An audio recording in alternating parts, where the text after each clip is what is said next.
So ito po yung mga katambay no. Ano na po tagmang inasal. Gikan mi ko samis karon naragid mi sa poblasyon. So mosulod ta og kuan kaning mang inasal.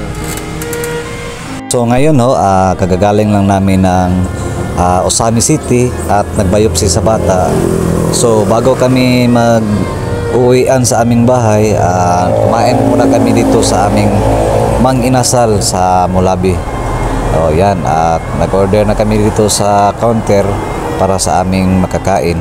At nandoon na din ang mga bata na si Anthony Jan at ang pamilya niya, mga kapatid, sa lamisa at nag-antay sa ating in-order para makakain. So napagod din kami no sa aming biyahe kanina, kaya nagpasyahat namin na kumain muna bago iuwi silang Anthony Jan.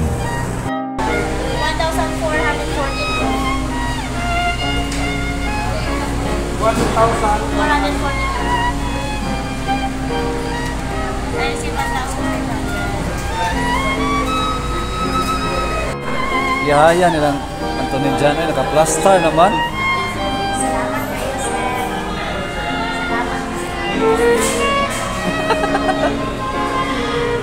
Sa hindi po nakaalam na kung sino si Anthony Jan, yan pala si Anthony Jan, yung bata na aming kinalingap na may sakit sa balat.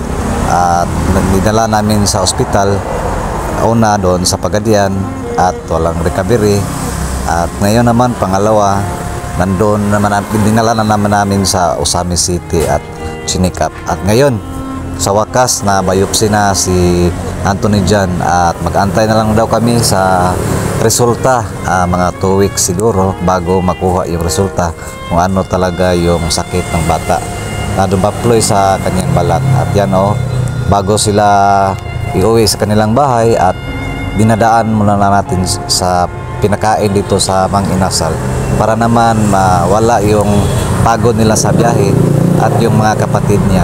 So kasama ko rin pala yung mga key boys ng Zamboanga del Sur, si Boy Gahito Pensero at yung Asel Binder at Binder TV Vlog. So shout out din po natin si Idol Mr. G, yung chairman ng Team Kalingap ng Zamboanga del Sur.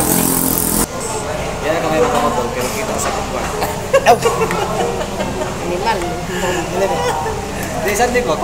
So welcome po sa ating channel Jason Katambay.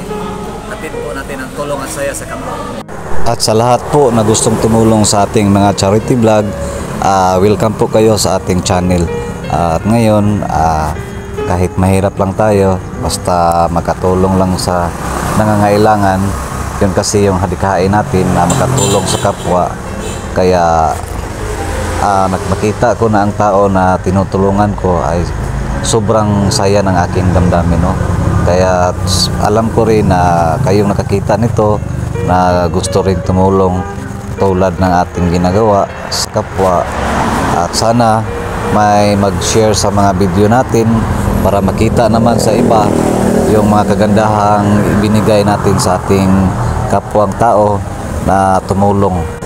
At paki-subscribe naman sa ating YouTube channel sa gusto pong tumulong pa, may GCash tayo number sa baba para patuloy pa rin tayong magkagawa ng mga kabutihan sa kapwa na mahihirap para makatulong. God bless po sa lahat. Bye bye mga katambay.